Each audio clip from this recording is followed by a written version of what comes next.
Changing my Ford E350 engine air filter, which is in a tighter position than most. Top tip by a FRAM 8039, not sponsored, I'll explain why shortly.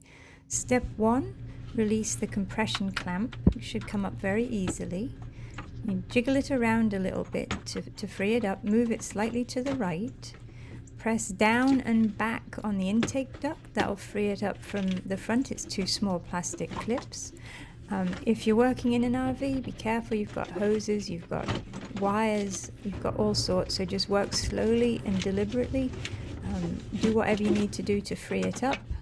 Remove the old filter, and then I'm going to do, this is 136,000 miles, do not leave it that long, long story.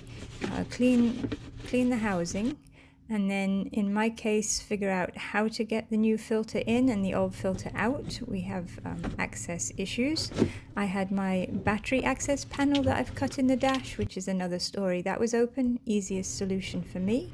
So I get the new filter into position and then insert it back into the housing. Make sure it's flush against the housing.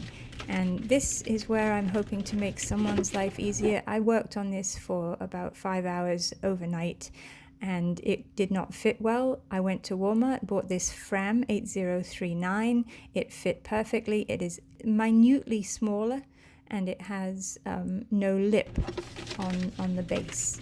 Once that's in place, put it back in. You need to align that little tab, and then you need to close the compression clamp, and then you're all done.